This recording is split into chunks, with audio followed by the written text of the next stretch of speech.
Hello again, Gooners. Going old school, not using headphones. Spent a fortune on headphones, not even going to use them. Spent a fortune on a mic, not using that, just using the inbuilt mic. You can tell I'm a little bit annoyed, but I'm not annoyed about transfers at least. So that's something. And maybe all those times I was messing around, felt like I was doing nothing, but actually I was achieving something because there I was moving forward. I was realizing it's not always good to be out with the old and in with the new, because if the new doesn't quite fit the system, it doesn't matter how beautiful these JBL pieces of equipment look. It doesn't matter. It really doesn't matter. In the end, if they don't work well, it puts you in a bit of a awful predicament, which leads me on, of course, to transfers. So here I am, aircon on very loudly, breaking all the rules of podcasting, and I don't expect that's ever going to change anytime soon. But there I was trying to remake the wheel, as it were, trying to do what other people do in this game. You know, the so-called professionals. Let's not go into that too much. I'm going to send a message to Fizzy. Let him try again. Maybe I'm on air now. Got loads to talk about. And I think it's actually working now. I have confidence, you see, and this comes back to again the transfers, because when you bring in new players, a bit like these JBL headphones, they don't necessarily gel with what's been working, not particularly well in the case of the podcast, but you know what's been working might not work anymore when you bring in new players, a bit like bringing in new technology. So there's always something to be thought about. Not too much though, because this is the silly season for a reason, and the reason is, here I am rhyming. The reason is we all get excited, don't we? We all get excited about the prospect of new players fitting in and doing the business. And the amount of times I've tried to set this show up, maybe Fizzy, Alex, call him what you will. Maybe he's given up the ghost now. But I'll tell you what, in his absence, I'll make a start, I think. Because there are quite a few things I want to get through. Basically, as you can see by the name of the show, it's who's in, who's out. And some of it you probably know already. There are deals happening all the while. Got a massive pre-season game against Everton coming up. That'll be the first proper game. Nuremberg, of course, dispatched with already.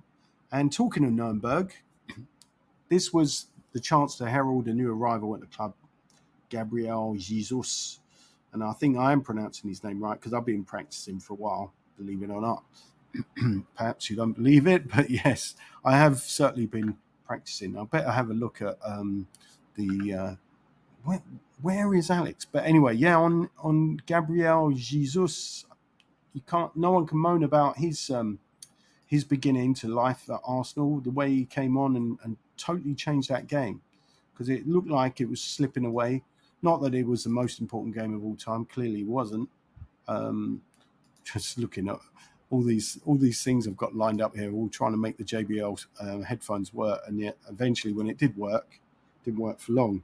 And now I don't even know if I'm talking to anybody out there, but I'll keep talking anyway. Anyway, what was I saying? Yeah, so Gabriel Jesus, he was what we were looking for. He turned up and did the business. I reckon, Alex is still not out there. I think he's just had enough of it, had enough of all the craziness. But anyway, he did try and get in, so I'm just I'll take it over if necessary. But anyway, it was good news, of course, signing the Brazil international from Manchester City. How many of us thought that was going to happen? It was on the cards for a long time, but when it went through, it didn't make me any less elated. Of course, I was pleased that we got the deal through. We got it across the line. 25-year-olds, certainly industrious. He can link up the play, can score goals. Listening to a podcast, can't remember which one it was, probably Arse Blog. They were talking about how he nips in and scores headers at the back post. He doesn't look the tallest guy in the world, but he's getting headers in. And everybody pretty much thinks he's an upgrade on Lacazette. As much as I like Lacazette, he didn't exactly finish the season in style. So it does make sense to make a change in that area of the field, of course. So £45 million, basically, it's a snip at that price. And well, my verdict, because I put an article together and stuck it on the website. My verdict is he's staying. Well, you don't need to be Sherlock Holmes to work that one out. Okay, so anyway, of course he's staying. He's just arrived. But I say that, but then back in the day, there was a guy called Clive Allen. I don't know if anybody remembers him, and he ended up at Spurs. But he went to Spurs. No, actually signed for Arsenal, I think, from QPR, and then went to Palace, and then Arsenal got Kenny Sampson, and that deal was the strangest deal ever, because Clive Allen never played a single game for Arsenal, and then eventually, of course, he went on to Spurs, and enough said about that. But yeah, at the time, I remember Clive Allen was a decent striker, and it seemed a bit upsetting from a fan's perspective to let him go after signing him, and fans were really excited, and then we're not going to get to see this guy play. But then, of course, everybody was pleased that Kenny Sampson arrived. Okay, so moving on to another striker then, Eddie Nketiah. He's like Gabriel Jesus. He's under contract till 2027. All these contractual details, by the way, come from The Athletic. Anyway, Nketiah, 23 years of age now. Is he going to improve? Some people say he can't get 20 goals in the league next season. I'm not so sure. I think he could possibly manage it if the chance creation is there. He's certainly got an eye for goal, and not only that, he puts in a good shift too. Better than Lacazette. I used to be pleased when Lacazette came on the pitch, but I think he just had enough in the end. And so he'd sort of flaked out a little bit. Whereas Nketiah, clearly he was just trying his best to get himself a new deal. Right, I've got a message here. So I can't get in. I'm in, but I can't be heard. Okay, so you can send me messages. I wonder why that is. I mean, I think it's something. Oh wait, there you are. I can see you. Right, you mute. Your mic is on. I've unmuted you now. Mute seems to be the operative word there, because I can see two cats who must mute. Sorry about the appalling joke, but yeah, you should be. I think it's something at your end now, because I can actually see you, Fizzy. You're on screen, so I think maybe something's muted at your end now. Up until now, it weren't the case, but right now, let me just click on this call in button. I mean, the only other thing is Podbean have been making a few changes, so it's possible something went awry, but I doubt it. So yeah, I can't. You can always put your comments or try and log in again, I suppose, but I don't get it. Why? Wait, what about that? No, you've definitely muted yourself now. I've unmuted you. Can you hear me now? Oh, I can hear you, but you're really quiet. I can hear you. How about now? Can you crank yourself up a little bit? Yeah, this is as loud as I can go, I think. That's as loud as it's going to go. Yeah, it's really quiet. Like, I wish I could do something about the volumes. If I could only do that. Right, what's this? You'll be able to. No, okay. Wait, if I try this, but I think that's going to affect my volume. Do you want to say something again? Hello. No, and again. No, it's not happening. I can just about hear you. I can make you out. So if you talk really loudly, might be able to do it. So. All right, mate. Okay. Well, thanks for calling in anyway. I'll just try and get through this myself, because I want to experimenting on a few things here.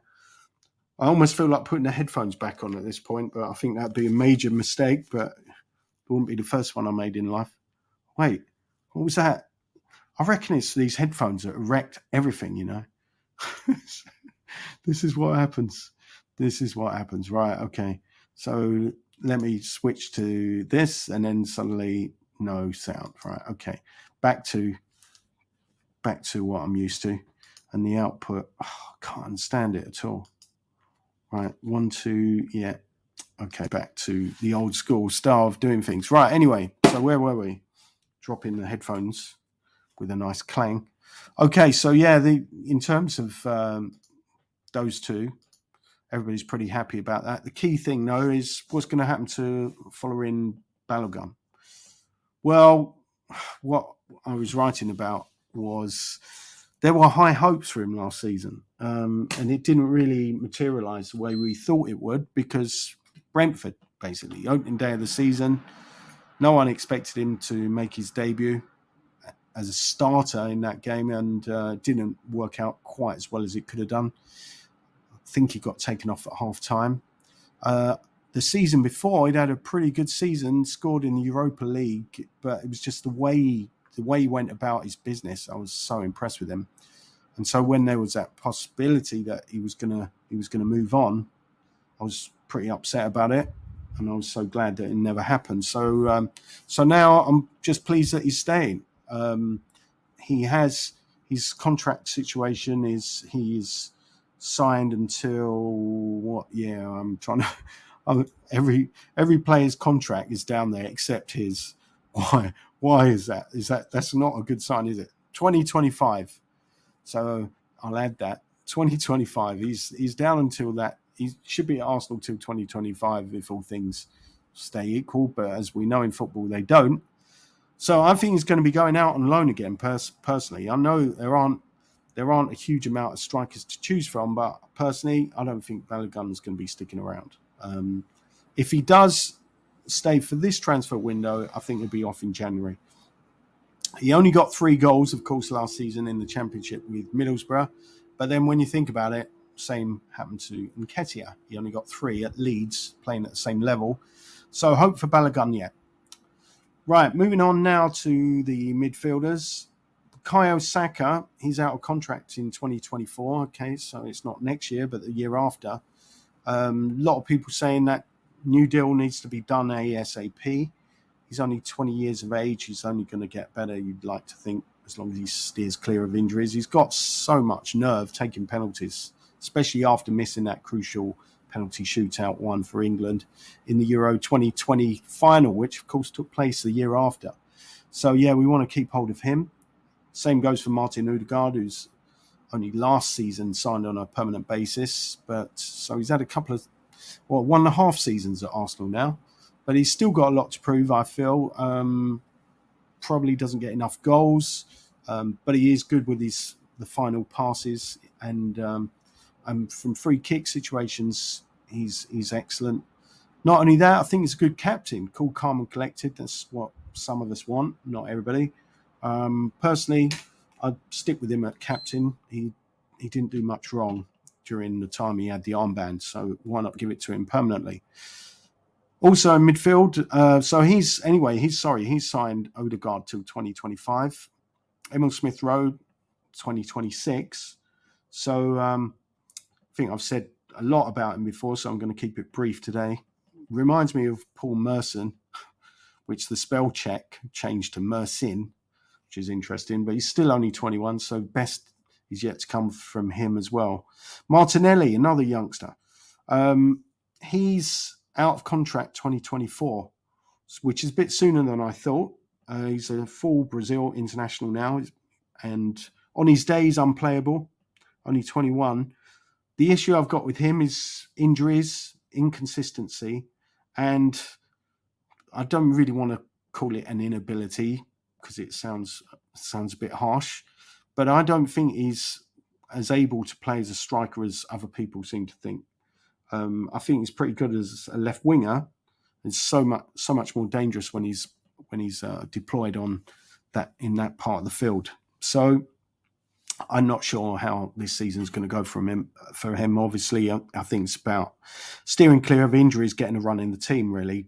And you could say that about a lot of players, and Nicolas Pepe could be one of them. Not everybody's cup of tea. Is he 27 now? Still not old. The thing is, how are Arsenal going to get 72 million for a player who's not even in the first team, and he doesn't even get on? He's not even one of the first 2 or 3 subs usually. He's on the bench, but he rarely gets much time on the pitch. So I can't moan at Arteta too much though, because if Arteta doesn't like the Ivorian's work rate, then and his lack of tackling back, then it's really Arteta whose head's on the chopping block. So we've got to go with what he's saying. So anyway, my verdict on Pepe is going to be going. If someone coughs up enough cash, I don't think it's going to be anything like 72 million. It's possible that he could be loaned out. For some reason, I kept thinking he was going to go to Leeds or Newcastle, but we'll see. Reece Nelson, meanwhile, a lot of people saying he's going to get a chance. He's on the American tour. I don't think he's going to get the chance that everybody thinks he's going to get. Maybe in the pre-season games, but I'll be most surprised if he's even on the bench for the first game of the season. But never know. I would have said the same about Eddie Nketiah. So Nelson, he's a hail ender. No doubt he will want to stay if he can. Fabio Vieira, meanwhile, the new signing, the Portugal under-21 international captain. A lot of people wondering where he's going to fit in. Me too. I can't quite see it. Is there the possibility he'll be loaned out? Not sure. I think it's going to be a case of if he does get loaned out, it'll be in January. But really, I'm totally guessing at this stage because I haven't really seen enough of him. Okay, moving on to midfielders a bit further back. Granite Shacker, who Fizzy calls the full hard man, spelled F-A-U-X, for all those that speak French. The full hard man. But obviously he had a solid season. He's under contract till 2024. And there is an option of extending it to 2025. So I don't think it's going anywhere. And I don't think anyone's so upset about it like they would have been, say, a year ago. Everybody was desperate for him to go to Roma, it seemed, even though the transfer fee wasn't really enough. But people were quite happy to see him leave. Whereas I think now Arsenal fans feel differently about it. Okay, what about Thomas Partey? Well, he's under contract till 2025. I'm not sure if many of you heard about it or read it, but there was a malicious rumour, which was ill-founded, it seems, on the internet, saying Partey didn't actually make the party, as it were, of 33 who went on the pre-season tour of America. But I saw him in the pictures today, so he clearly is there. So yeah, he needed that rumour like a hole in the head.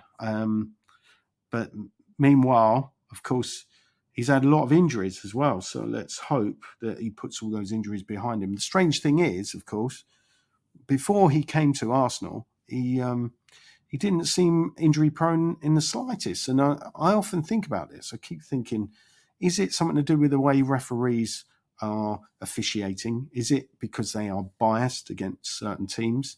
I'd like to think not, but they certainly don't protect Arsenal. Maybe it's not exactly biased, but they don't protect Arsenal the way they say protect those guys up the road in white and blue.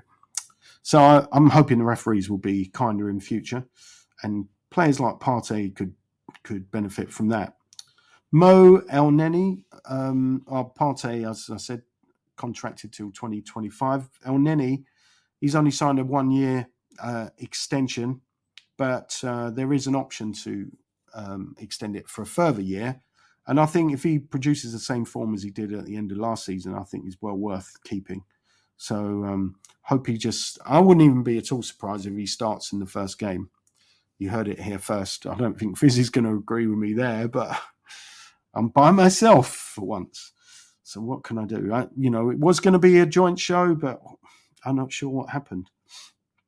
Anyway, moving on to Albert Sambi Lukonga. He's under contract till 2026. He started off pretty well at Arsenal, but I think he fizzled out a little bit. But with European football coming to the Emirates Stadium next season, for this forthcoming campaign, I think he'll get a lot more first-team opportunities. At least I hope so. He's got everything, really. He just needs more experience. Simple as that.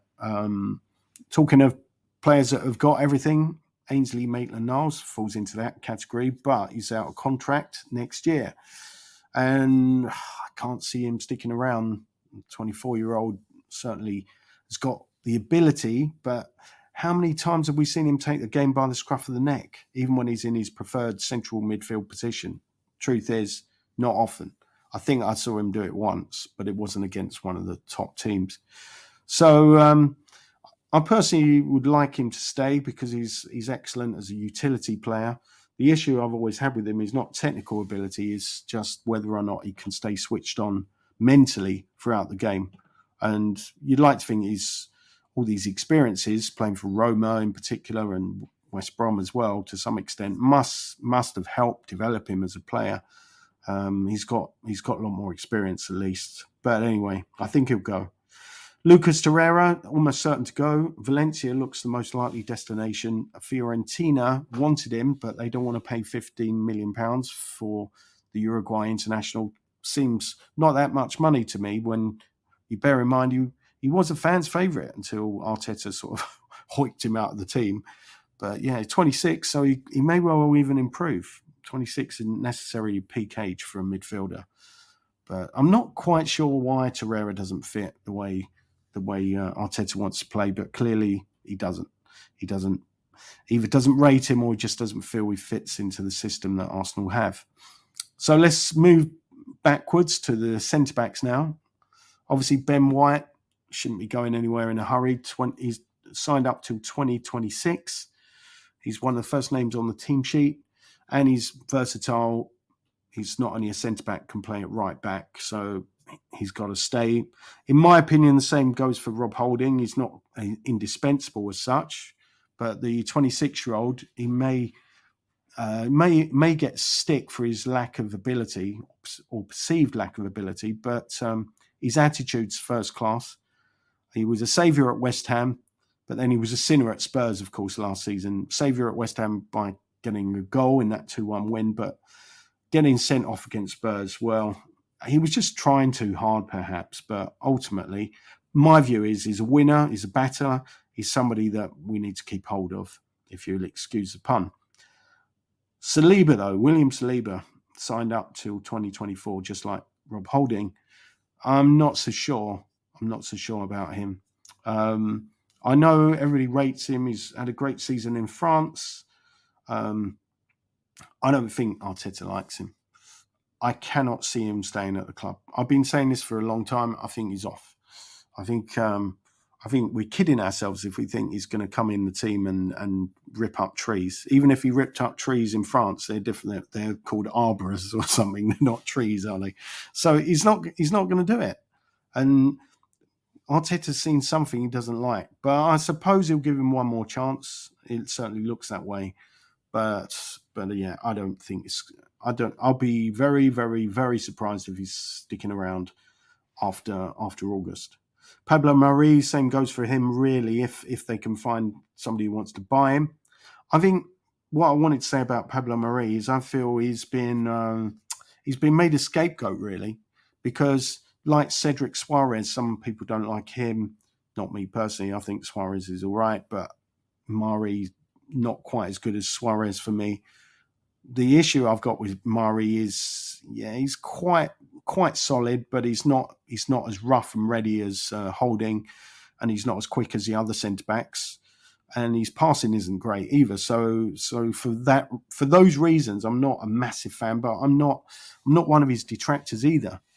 But I feel that he's had his best games, and I haven't seen him put in a good game for Arsenal for a while. But what I was going to say is, I feel that the reason why people or Arsenal fans are not particularly keen on him is because he's been represented by the super agent, Kia Jarabchian. And to me, that's not the right reason to not like a player. It's neither here nor there who their agent is. And Kia Jarabchian, supposedly an Arsenal fan, and I don't want to dispute that, why should that make any difference as to whether or not he's a good player for Arsenal? And what I've said in the past is Jarabchian has brought players that have been controversial. David Luiz, I thought David Luiz did reasonably well in his time at Arsenal. Not everyone agrees. Arsenal did win the FA Cup with David Luiz in the team. I do want to mention that. Willian, totally different.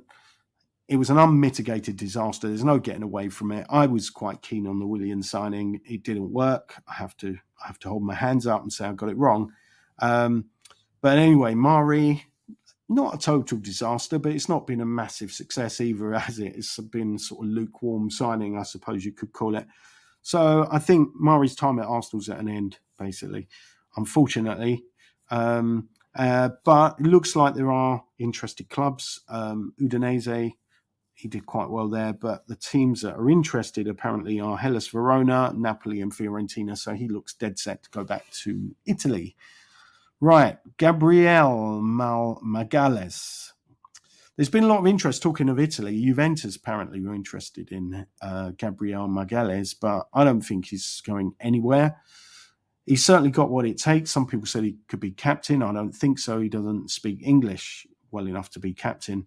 He's quick on the ground. He's good in the air. He's quite aggressive. I don't think his distribution's as good as, obviously, White.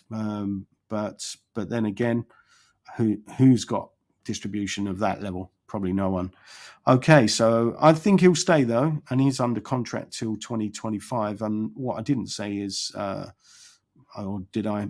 Pablo Mari is under contract till 2024. So anyway, maybe Murray won't go, but I think he will. But Gabriel, hopefully not, even though there is some interest in him. Gabriel Magalhaes, I hope he doesn't go.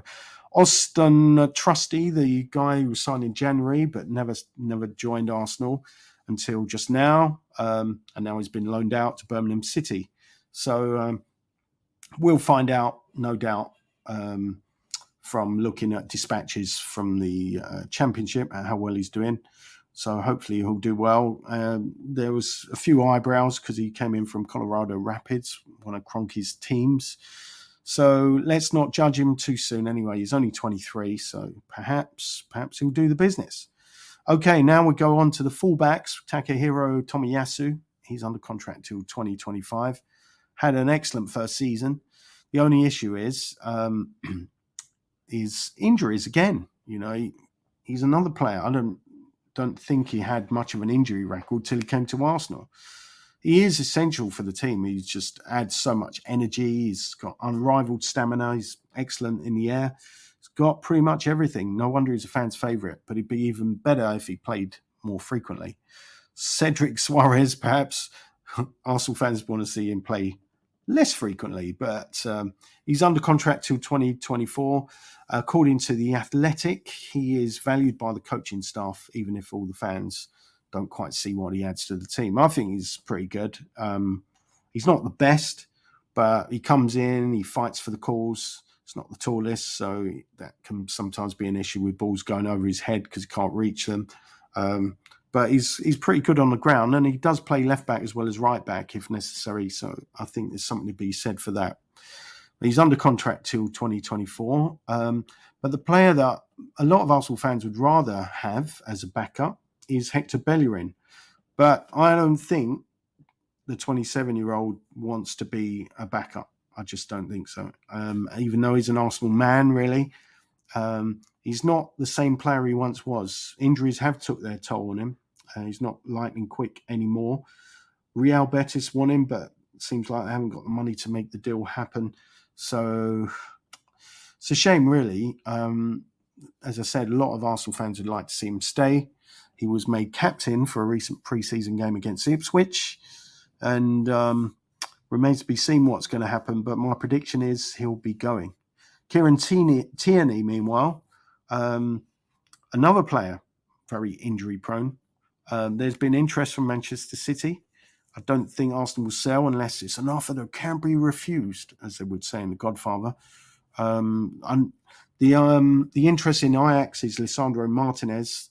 Kind of told us, reading between the lines, that Tierney's injury record is a massive cause of concern. So I think he'll stay, but Arsenal will watch his space with interest. 2026 he's signed until, so there's plenty of time to think about what the best thing to do is with him.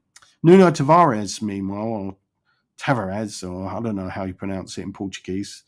Tavash or something like that. I don't know. Anyway, he's pretty quick, you've got to say. And I thought he was going to be an excellent standby for Tierney.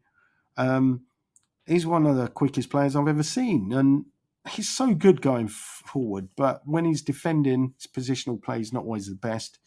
I personally think Arsenal need to keep him at the club, but it looks as if there is interest. Marseille, in particular, want to bring him in on loan. So we'll just have to keep an eye on that space, really, to see if that deal happens. I personally don't want Tavares to leave. I'm quite happy with him. So finally, that brings us on to the keepers. So I would be ending this show soon, if I can call it a show, by myself. But goalkeepers, Aaron Ramsdale, who's signed up to 2025, and apparently this could be extended to 2026. I'd say he's a catalyst, a bit like Eric Cantona was for Manchester United back in the old days. I mean, Cantona brought a lot of arrogance and belief to a team of youngsters, but Ramsdale, he's a youngster who brings a lot of positivity. And that was needed. And when he came in the team, it was infectious how he was so enthusiastic and enjoyed every aspect of the game. He had a bit of a shaky end to last season, I thought, but nevertheless, I think he's one for the future. England number one. Bernd Leno looks like he'll be off to Fulham for about £10 million if reports are correct. It's a World Cup year. He must want to move on, because he's not going to get much first-team football being behind Ramsdale. But when he did play last season, at the end of last season, I was very impressed. I think he kept a clean sheet. Was it Wolves? Not sure. But it looks like he's on the way out. He's given good service to Arsenal, so good luck to him. So on the way, I would say Bernd Leno. Matt Turner's just arrived, even though he was signed in January. He's finally arrived. I didn't think, based on what I saw against Nuremberg, he's an upgrade on Leno.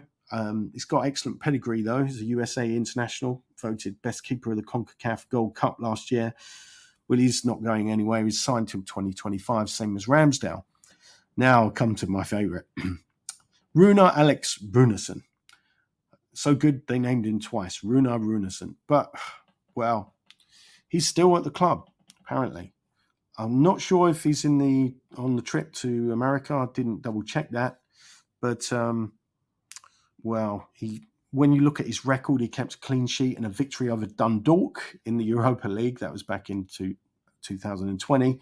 But he was really nervous in that game. I remember watching it and thinking, this guy, I'm not sure he's going to really crack it. And then when he played against Wolves, he came on as a sub. He was so nervous. He gave away a corner when there was no need for it to be given away.